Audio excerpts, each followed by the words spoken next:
नमस्कार दोस्तों, स्वागत है आप सभी को। आज हम लोग रीजनिंग क्लास को आगे कंटिन्यू करते हैं और जो भी एएनएम के एग्ज़ाम में पूछे गए रीजनिंग है उन सारे क्वेश्चन को हम लोग बहुत ही आसानी से समझने वाले हैं और आप सबको भी ये क्लास बहुत अच्छा लगेगा और क्वेश्चन भी आप सबसे सारा बनेंगे। और जिसको जो पहली बार रीजनिंग बना रहे हैं उसको भी समझने में कोई भी दिक्कत नहीं होंगे। आसानी से आप 20 में 20 अंक ला सकते हैं। और क्या कुछ है आज का सवाल उसके बारे में भी हम लोग जानते हैं। और अभी रीजनिंग का 2 ही क्लास हुई है, आज तीसरा क्लास है। तो जिन्होंने भी अभी तक क्लास नहीं ज्वाइन किए हैं आप लोग ज्वाइन कर लीजिए, क्योंकि रीजनिंग का क्लास छूटेगा तो आपको दिक्कत आ जाएंगे। क्योंकि रीजनिंग में हर एक दिन नया नया क्वेश्चन आता है, नया नया तरीके से बनता है। तो इसलिए आपको सारा क्लासेज और नोट्स से एक बार रिवाइज करना ज़रूरी हो जाता है। तो जो भी स्टूडेंट नहीं जुड़े हैं जुड़ जाइएगा। मॉर्निंग के क्लास में आपको रीजनिंग हो रहे हैं, कुछ दिन में मैथ स्टार्ट हो जाएगा। इवनिंग के क्लास में आप लोगों को अभी एएनएम का टॉपिक मिडवाइफरी चल रहा है, जो कि बहुत ही इंपॉर्टेंट टॉपिक है। तो दोनों क्लास बहुत सारे स्टूडेंटों ने ज्वाइन कर लिए हैं और बहुत सारे स्टूडेंटों ने अभी जो ज्वाइन नहीं किए हैं वो सारे स्टूडेंट ज्वाइन कर लीजिएगा। फॉर्म तो भराते रहेगा, फॉर्म भरा ही जाएगा, अभी बहुत टाइम है फॉर्म भरने में। और फॉर्म जिन्होंने भी नहीं भरे हैं क्लास ज्वाइन कर लीजिएगा, फॉर्म तो लास्ट तक भी भराएगा। तो चलिए आज के क्लास को हम लोग कंटिन्यू करते हैं और आगे के क्वेश्चन हम लोग देखते हैं आज का हमारा क्वेश्चन क्या पूछा है। चलिए हम लोग आज स्टार्ट करते हैं यहाँ से, जो कि ये क्वेश्चन आप सबके लिए बहुत ही आसान लग रहा होगा, जिसको भी बन रहे होंगे, नहीं तो हम आपको बताने जा रहे हैं। आज थोड़ा आसान और टफ दोनों क्वेश्चन पूछेंगे, इसमें हम लोग करने जा रहे हैं। क्योंकि आप सब जैसे कि इसमें बहुत सारे ऐसे क्वेश्चन हैं जो आपके एएनएम एग्ज़ाम में पूछे गए हैं। क्योंकि बीटीएससी से पहले जो एएनएम का एग्ज़ाम हुए थे उसमें रीजनिंग था, तो वो सारे क्वेश्चन को इंक्लूडिंग करके वही सारे सब क्वेश्चन है। तो आपके लिए ये सारे क्वेश्चन इम्पोर्टेंट है। तो आप लोग धीरे धीरे आसान से टफ की तरफ हम लोग बनाना सीखेंगे। तो स्टार्टिंग में ही टफ क्वेश्चन हम लोग नहीं करेंगे, 4-5 क्लास हो जाएगा तो उसके पास जो भी बचा हुआ क्वेश्चन रहेंगे, जो भी हार्ड टाइप का क्वेश्चन रहेंगे उन सारे क्वेश्चन को भी हम लोग करेंगे। तो देखिए ये कैसे बढ़ रहा है। यहाँ पे है 4, यहाँ पे है 9, 16, 25, 36, 49, 64। आपको देखने से नहीं लग रहा है कि ये सब एक दूसरे का स्क्वायर है। जैसे आप स्क्वायर वाला सीख लीजिए, जैसे कि 1 का स्क्वायर करेंगे तो 1, 2 का स्क्वायर करेंगे 4, 3 का स्क्वायर करेंगे 9, 4 का स्क्वायर करेंगे 16। मतलब कि 4 को 4 बार लिखेंगे फिर उसको गुना करेंगे तो 16 आएगा। 5 का स्क्वायर मतलब क्या कि 5 गुना 5। स्क्वायर का मतलब क्या, उसी संख्या को 2 बार लिखकर गुना कर दीजिए। तो 5 का स्क्वायर कितना हो गया, 25 हो जाता है। 6 का स्क्वायर 36 हो जाता है। ये याद रखिएगा तो आपको मैथ रीजनिंग दोनों में काम आएगा। 7 का स्क्वायर आपको 49 हो जाता है और 8 का स्क्वायर 64 हो जाता है। तो देखिए सब स्क्वायर के फॉर्म में बन रहे हैं। ये 2 का स्क्वायर है, ये 3 का स्क्वायर है, ये 4 का स्क्वायर है, 4 चौके 16, ये 5 का स्क्वायर है, 5 25, ये 6 का है, ये 7 का है, ये 8 का है। 2 से शुरू है तो यहाँ पर मतलब कि ये खाली स्थान में क्या हो जाएगा, 1 का स्क्वायर हो जाएगा। तब ना 1 से उससे पहले वाला अंक होगा। तो 1 का स्क्वायर करेंगे तो हमको कितना आएगा, 1 ही आएगा। तो इसलिए क्या हो जाएगा, 1 को 2 बार लिखकर आप गुना करिएगा, इसको स्क्वायर करिएगा तो 1 गुना 1 कितना आएगा, 1 ही आएगा। तो यहाँ पर क्या हो जाएगा, 1 हो जाएगा। ठीक है, इस टाइप की सीरीज वाला थोड़ा आप सबको टफ लगेंगे, लेकिन बहुत इजी क्वेश्चन इसी टाइप से पूछेंगे। 1-2 बार आप प्रैक्टिस करिएगा तो आपको इजी लगने लगेगा, टफ होता नहीं है। इस टाइप के क्वेश्चन को हम लोग लास्ट में करेंगे, इसमें थोड़ा सा दिमाग लगाना पड़ता है। पहले आप सारी चीज़ को खुद से बनाना सीख ले, उसके बाद उस टाइप के क्वेश्चन पे हम लोग टच करेंगे। ये क्वेश्चन देखिए, ये भी आसान है। अब इसमें कैसे बनाना है, देखिए ये 2 संख्या को मिलाकर ये तीसरा संख्या बन रहा है, ये 2 संख्या को मिलाकर ये तीसरा संख्या बन रहा है। तो देखिए ये 16 है, ये 7 है, तो जोड़ने से तो मेरा काम बनेगा नहीं। जोड़ेंगे तो 207 तो आएगा नहीं, क्योंकि ये बहुत बड़ा संख्या है। ये दोनों को जोड़ने से आएगा नहीं, आएगा। गुना करके देखते हैं, अगर हम 16 और 7 को गुना करेंगे तो भी हमको नहीं आएगा। 7 छक्के 42, 7 और 4 कितना हो गया, 11, 112 आ रहा है। उससे भी मेरा काम नहीं बन रहा है, मतलब कि गुना करने पर भी काम नहीं बन रहा है। तो कैसे करेंगे कि हमको 207 पूर जाएगा।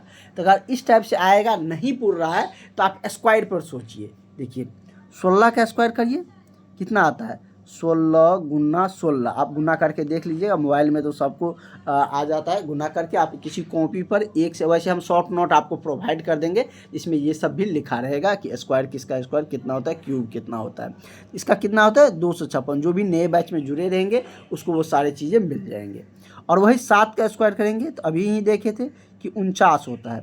अब देखिए 16 का स्क्वायर है 256, उसमें से 7 का स्क्वायर घटाइए, 49 को घटाइए तो 6 में से 9 घटेगा नहीं, इसमें से ये 16 हो गया, ये इसमें से घटेगा 9 तो कितना 7 हो गया, ये 4 बच गया, 4 में से 4 गया 0, ये 2, देखिए आ गया मेरा 207। इसका मतलब है कि यह किस लॉजिक से बढ़ रहा है, इसमें रीजनिंग में लॉजिक के तरीके से बढ़ता है आगे। देखिए ये बढ़ रहा है, इसका स्क्वायर कर रहा है और माइनस कर दे रहा है अगला के स्क्वायर। तो इसी तरीके से हमारा यहाँ पर जो आएगा आंसर वो कैसे आएगा, तो हम 25 का स्क्वायर में से 21 का स्क्वायर को घटा देंगे तो हमारा आंसर आ जाएगा। ठीक है, उसी लॉजिक से बढ़ रहा है, क्योंकि पिछले वाले के स्क्वायर में से अगला वाला का स्क्वायर घटा दे रहा है तो हम यहाँ पर वो संख्या आ रहा है, तो वही काम हम यहाँ पर भी करने जा रहे हैं। ठीक है, आसानी से आप लोग समझ जाइएगा, इतना अच्छा से हम आपको बता दिए। तो 25 का स्क्वायर हमको तो याद है, आप लोग भी याद कर लीजिएगा। 25 का स्क्वायर 625 होता है। 21 का स्क्वायर 441 होता है। अब इसमें से घटाइए कितना आ रहा है, ऐसे आप गुना करके देख लीजिए। 21 को 21 से गुना करिएगा तो 1 2 उसके बाद 2 2 दूनी 4, तो कितना आएगा 4 4 1 आ रहा है। आप स्क्वायर करके आप जब भी ये क्लास देखिएगा, नोट्स से आप बनाइएगा, इस सवाल को खुद से बनाने का कोशिश करिएगा, अपने आप समझ में आ जाएगा।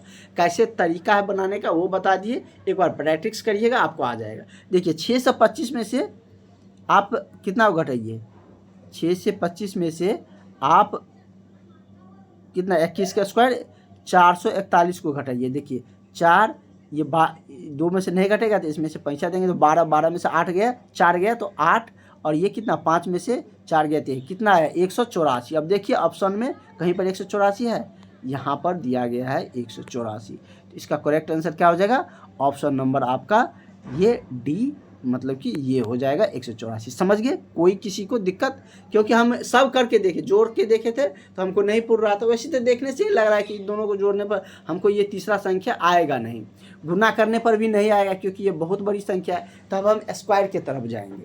इस तरीके से लॉजिक होता है, इस तरीके से सीरियल वाइज सोचना रहता है कि पहले हम जोड़ के देखते हैं, गुना करके देखते हैं, घटा करके देखते हैं, उसमें नहीं आ रहा है तो हम क्या करेंगे, स्क्वायर करके या तो घटाएंगे या जोड़ के देखेंगे, तो आ जाएगा आंसर आपका।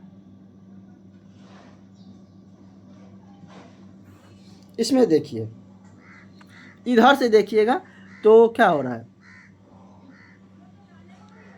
कह रहा है कि इसमें से विषम को चुनिए, मतलब कि इसमें से कौन विषम है, मतलब कि अलग है, वो आपसे पूछा जा रहा है। इस टाइप से कल का क्लास में भी हमने किए हुए थे। देखिए अगर हम इधर से जा रहे हैं तो यहाँ से यहाँ जाएंगे, यहाँ से यहाँ जाएंगे, फिर माइनस प्लस ऐसे हो रहा है। देखिए 241 में से 242 में से 111 घटाएंगे कितना आएगा 1,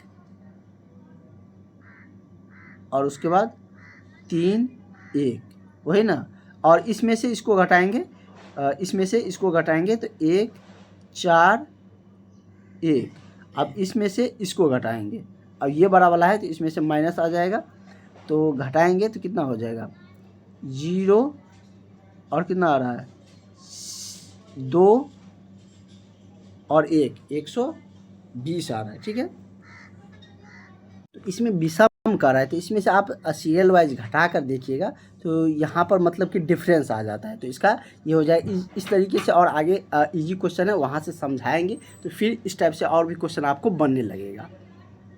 और ये है दिन वाला, हफ्ता वाला में उसमें पूरा लॉजिक पहले समझाएंगे, उसका जो शॉर्ट ट्रिक है, उसके बाद इस क्वेश्चन पर हम लोग आएंगे। देखिए इस क्वेश्चन में क्या कर रहा है कि मतलब कि इसमें एक पैटर्न पर बढ़ रहा है, जैसे कि इसमें भी अक्षर 3 है, इसमें भी 3 अक्षर है, इसमें भी 3 अक्षर है, तो इस टाइप के क्वेश्चन को कैसे आपको अटेम्प्ट करना है ये आपसे पूछ रहा है। क्वेश्चन में कह रहा है कि एक अनुक्रम दिया गया है जिसमें कि एक पद जो एक पद है वो लुप्त है, नहीं दिया गया, यहाँ पर एक पद लुप्त है और वही पद को आपको निकालना है जिस अनुक्रम में ये बढ़ रहा है। देखिए यहाँ पर x है, यहाँ पर पहला अक्षर क्या है, यू, पहला अक्षर को मिलाते हुए चलेंगे। इस टाइप के क्वेश्चन में लॉजिक वही आता है। इस टाइप से क्वेश्चन पूछे जाएंगे। 2 से 3 क्वेश्चन आपको ABCD के अक्षर पे रहेंगे, लेटर वाले पे रहेंगे। तो इस टाइप के क्वेश्चन को आपको समझना बहुत ज़रूरी है। तो इस टाइप के क्वेश्चन को हम अटैम्प्ट कैसे करते हैं, इसका पहला अक्षर, इसका पहला अक्षर, इसका पहला अक्षर, इसका पहला अक्षर, देखते हैं किस पैटर्न से बढ़ रहा है। यहाँ पर x है, यहाँ पर u है। देखिए u से अगर x पर जाएंगे तो -3 करेंगे,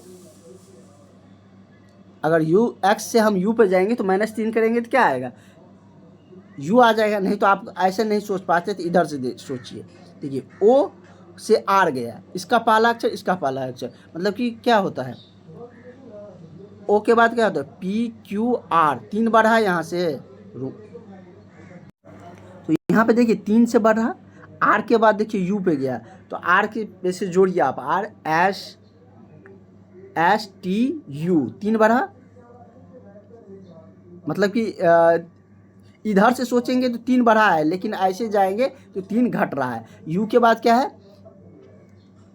X है, तो U के बाद क्या होता है, UVWX, यहाँ से यहाँ गए तो 3 बढ़ रहा है। मतलब क्या, इस तरीके से सोचेंगे, इधर से इधर जाएंगे तो 3 घट रहा है, 3 घट रहा है, अगर इधर से आ रहे हैं तो 3 बढ़ रहा है। तो देखिए ओ के पहले 3 क्या होता है, तो ओ कितनावां अक्षर पे है, 15वां अक्षर पे होता है। ABCD में आप क्या करिएगा, तो ABCD लिख लीजिएगा, उस पर अक्षर भी लिख सकते हैं। तो देखिए इसमें ऑप्शन से चलिए, M पे से क्या होता है, NOP, तो ये होगा नहीं। L के बाद देखिए LMNO, तो L हो जाएगा, तो L तो दोनों में है ना। O से 3 अक्षर पहले क्या होता है, L होता है। L के बाद क्या होता है, LMN, वही ना, तो उस LMNO, L तो होगा नहीं, M से होगा, MN, देखिए तो L तो इसमें आ रहा है, L से पहले क्या होता है, मतलब कि इसका पहला अक्षर क्या होगा, L से हम 3 जाएंगे तो O आएगा, LMNO। उसके बाद देखिए दूसरा अक्षर, अब तो L तो एक ही में है नहीं, दोनों में है, लेकिन उसके अगला अक्षर देखिए, एगो में E है, एगो में F है, तो ये इन दोनों में से कोई एक हमको पता चल जाएगा तो हम आंसर कर सकते हैं। देखिए तो अब इसका दूसरा, इसका दूसरा, इसका दूसरा, इसका दूसरा लीजिए। देखिए तो इधर से जाइए, इधर से छोटा अक्षर है, H के बाद K आया है, तो S से जोड़िए, उंगली पर काउंट करिए। H के बाद क्या होता है, IJK, इधर से देखिए 3 बढ़ा है, K के बाद LMN, 3 बढ़ा है, N के बाद OPQ, 3 से बढ़ रहा है, तो इधर भी उससे तीसरा कम होगा ना, तब ना यहाँ पे जाके 3 पूरेगा। तो देखिए E के बाद अगर हम जोड़े EFGH, तो E पे हमको पूर रहा है। अगर हम यहाँ पर F ले लेंगे तो यहाँ पर 3 जोड़ने पर H आएगा, F के बाद क्या हो जाता है, GHI आ जाता है, लेकिन I नहीं है यहाँ पे, तो H है, तो क्या हो जाएगा, LE। इस एक ही तो इस ऑप्शन में है, तो हमको तीसरा पे जाने की ज़रूरत नहीं है, यहीं पर हमारा आंसर निकल गया। ठीक है, इस टाइप से क्वेश्चन 2-4 क्वेश्चन करिएगा ना, तो आपको और बनने लगेगा, घबराना बिल्कुल भी नहीं है, आप सीख जाइएगा। आपको हम गारंटी देते हैं कि आपका जब रीजनिंग ख़त्म होंगे तो किसी भी टाइप से रीजनिंग का क्वेश्चन आएगा तो आप उसे बना लीजिएगा। तो चलिए और हम 1-2 क्वेश्चन आप इजी वाला भी कर लेते हैं। ऐसे भी क्वेश्चन आपसे पूछे जाएंगे कि इसमें से अधिकतम वर्गों की संख्या पूछे। इसमें थोड़ा बड़ा दे दिया कि अगर आपके एग्जाम में इसे छोटा भी पूछ सकता है, तो इसमें वर्ग काउंट करिए। वर्ग जानते हैं ना, जिसकी सभी भुजा क्या होता है, बराबर होता है। आयत में क्या होता है, तो लंबाई ज़्यादा होता है और चौड़ाई कम, ये आयत हो गया, ये वर्ग हो गया। वर्ग की सभी भुजा बराबर होता है। ये सर्किल है, ये त्रिभुज है। तो इस तरीके से आकृति आप लोग जानते होंगे। तो अब काउंट करिए वर्ग क्या वो है। एगो ये हो गया, 2 3 4 5 6 7 8 9, 9 गो तो हमको ये पूर गया। एक बड़ा वाला देखिए, ये वाला, ये भी एक वर्ग है ना, जो बरखा से बना है। तो 9 1 कितना हो गया, 10 हो गया, 10 हो गया। अब और जाते हैं, और वर्ग बनेगा। देखिए एक ये भी बन रहा है, 10 पूरा था हमको, 11 हो गया, हो गया। अब और एक बन रहा है, देखिए 12 हो गया। एक और बन रहा है, देखिए 13 हो गया। उसी तरीके से इधर भी एक बनेगा, 14 हो गया। तो कितना वर्ग हो गया टोटल? 14 वर्ग है इसमें। तो करेक्ट आंसर आपका ऑप्शन नंबर सी हो जाएगा। अगर आप कहिएगा कि सर ऐसे तो ऐसे भी बन सकता है, किसी के दिमाग में ये भी आएगा, तो ये देखिए ये वर्ग लग रहा है आपको, वर्ग में ये भुजा भी समान होना चाहिए, बराबर तो है नहीं। इसकी लंबाई देखिए, इसका बहुत लंबा है, इसका लंबाई बहुत कम है, तो ये वर्ग नहीं हुआ, लेकिन आयत होता है। लेकिन आयत तो आपसे पूछा नहीं है, ये आपका क्या हो जाएगा? वर्ग हो जाएगा। एक और आपको ट्रिक यहाँ पे बता रहे हैं, आयत और वर्ग निकालने के लिए ये एक ट्रिक है, इससे आप आसानी से निकाल सकते हैं। अगर ट्रिक भूल गए तो वो बेसिक फंडा तो है ही, हम काउंट करके बता देंगे। इसमें देखिए हम ऐसे रो कॉलम लिख लेंगे, एक इधर बढ़ रहा है तो 1 2 3, 3 बढ़ा, नीचे आएंगे 1 2 3, 3 गो रो और कॉलम है। तो देखिए इसका लास्ट से गुना कर दीजिए, इसको इससे गुना करिए, इसको इससे गुना करिए, और इसमें भी एक कॉमन है, तो दोनों एक गुना करके एक ही हो जाएगा। देखिए इस तीन को गुना करिएगा तो कितना हो गया? 3 गुना 3 9 हो गया। इसको गुना करेंगे तो 2 गुना 2 कितना हो गया? 4 हो गया। 1 गुना 1 कितना हो गया? 1। अब सबको जोड़ दीजिए, 9 4 13 1 14 निकल गया। इसी तरीके से एक और बता देते आपको, अगर ऐसा रहेगा तब क्या करिएगा, ये भी वर्ग है, तो मतलब कि ऐसा है, क्या है? ऐसे है, इस तरीके से। देखिए इसमें 1 2 3 4 गो है, इधर देखिए 2 1 2 3। अब इसमें कैसे गुना करिएगा? इसका जो लास्ट है उसको गुना करिए, 3 और 4 का गुना होगा, इसका सेकेंड 3 और 2 को गुना हो जाएगा, इसका जो लास्ट है तो 2 गुना 1 हो जाएगा। देखिए तो 4 गुना 3 कितना हो गया? 12 हो गया। उसके बाद 3 गुना 2 कितना हो गया? 6 हो गया। 2 गुना 1 कितना? 2 हो गया। तो 12 6 18 19 20। इस तरीके से आप, ये ट्रिक है, इस तरीके से भी आप बना सकते हैं। ठीक है, इस वाले पे भी लॉजिक लगता है, लेकिन इसमें पहले हम आपको समझाएंगे जहाँ पर दो ही ये जो पासा बना रहता है, तो 2 वाले से हम आपको समझाएंगे, और उसके बाद 4 वाले भी कर सकते हैं, या 4 वाले में तो उसमें बहुत ज़्यादा डिफरेंस नहीं है। इसमें खोजिए कि कौन एक ऐसा है जो दोनों में 2 में समान है। देखिए इसमें 6 है, विपरीत का मतलब क्या होता है? जैसे लूडो खेलते हैं ना, जैसे 6 के विपरीत में एक रहता है, इसी तरीके से रहता है ना कि कौन संख्या के विपरीत में कौन है, वो तो दिखता नहीं है, तो वही अनुमान लगा कर आपको बताना होता है। तो कहने का वही मतलब है कि 3 का विपरीत अगर हम ये पासा को फेंक रहे हैं तो क्या आएगा। तो देखिए इसमें, देखिए इस 2 में हम मिलाते हैं, क्या कोई भी कॉमन आ रहा है? मतलब दोनों में सेम ही, इसमें 6 है, इसमें 6 नहीं है, इसमें 3 है, इसमें 3 नहीं है, इसमें 1 है, इसमें 1 नहीं है, तो ये दोनों में कॉमन कुछ नहीं आ रहा है। अब ये दोनों में देखिए मिलाकर, इसमें देखिए 3 कॉमन है ना, तो इसी से हम लोग आंसर करते हैं। ठीक है, तो 3 कॉमन है, तो 3 को लिख लेते हैं। देखिए जिसमें जो कॉमन है वहाँ से पकड़िए। अब क्लॉकवाइज मतलब क्या? ऐसे घूमना क्या होता है? क्लॉकवाइज। ऐसे घूमना क्या होता है? Anti clockwise. तो क्लॉकवाइज मतलब कि घड़ी की दिशा में घूमिए, घड़ी ऐसे चलता है ना, उसी तरीके से घूमना है। तो देखिए 3 से जाएंगे तो 4 1 आया, उसके बाद कहाँ? फिर 5 आ गया। उसी तरीके से इसमें भी कॉमन क्या था? 3 था ना, तो 3 लिख लीजिए। अब इसमें भी ऐसे जाएंगे घड़ी के डायरेक्शन में, जैसे घड़ी चलता है उसी तरीके से। 3 के बाद क्या आया? तो उसके सामने में 2 आ जाएगा। उसके बाद क्या है? 6 आ गया। देखिए अब हमको विपरीत मिल गया। 5 के विपरीत क्या है? 6। 1 के विपरीत 2 है। 3 और 3 तो हो गए विपरीत नहीं। अब बच क्या रहा है? अगर आप लूडो खेले होंगे तो उसमें क्या बच रहा है? 1 भी आ गया, 2 भी आ गया, 5 भी आ गया, 6 भी आ गया। तो 1 3 के जगह पर क्या होना चाहिए? 4 होना चाहिए। तो 3 का विपरीत क्या हो गया? 4 हो गया। करेक्ट आंसर क्या हो गया? ऑप्शन नंबर बी आपका सही हो गया। ये सब ट्रिक है, ये सब हम आपको लिख के भी आपको प्रोवाइड कर देंगे, जो आपका क्लास ग्रुप रहेंगे उसमें मिल जाएगा, तो कन्फ्यूजन नहीं होंगे। 1-2 क्लास इस टाइप का 1-2 क्वेश्चन और करेंगे तो हमको आने लगेगा। ठीक है, तो और भी क्वेश्चन हम लोग करेंगे, और उसी टाइप से ये भी क्वेश्चन है।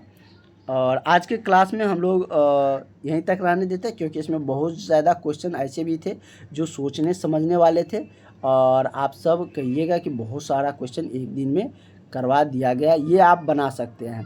वैसे हम बता देते हैं आपको कैसे बनेगा। देखिए कैसे कैसे बढ़ रहा है वो सोचना है। आपका क्वेश्चन हमने एक बार और भी करवाए थे। देखिए 6 से कितना गया, 12 गया, मतलब 6 बढ़ा है। 12 से 20 गया, 8 बढ़ा है। 20 से 30 गया, 10 बढ़ा है। 30 से 42 गया, 12 बढ़ा है। 42 से 56 गया, मतलब कि 14 बढ़ा है। तो अब कितना बढ़ना चाहिए, 16 बढ़ना चाहिए। तो इस 56 में 16 जोड़ दीजिए, तब ना 56 बढ़े 16 बढ़ेगा आगे। तो 6 कितना हो गया, 12 हो गया। 5 1 6 1 7, 72 हो गया। तो देखिए 72 है कई ऑप्शन में, यहाँ पर आपको 72 दिख रहा है। तो करेक्ट आंसर क्या होगा, अगला संख्या आपका क्या हो जाएगा, 72 हो जाएगा। तो जिन्होंने भी अभी तक क्लास नहीं ज्वाइन किए हैं वो सारे कैंडिडेट इस नंबर पर कॉल करके व्हाट्सअप करके आप लोग क्लास में जुड़ जाइएगा। आपका रीजनिंग बहुत ही आसान लगने लगेगा। जब आपका लास्ट क्लास होंगे रीजनिंग का, तो उस समय आपको पता चलेगा कि हमने सारा कुछ सीख लिए हैं। तो आप लोग बिल्कुल भी घबराना नहीं है। जो भी क्लास करवाए जाते हैं उसको एक बार देखिए, अगर समझ में नहीं आते तो दोबारा देखिए, नोट्स को पढ़िए, और जो ट्रिक वाले जो नोट्स होंगे वो हम आपको प्रोवाइड कर देंगे। ठीक है, तो मिलते हैं नेक्स्ट क्लास में। Thank you.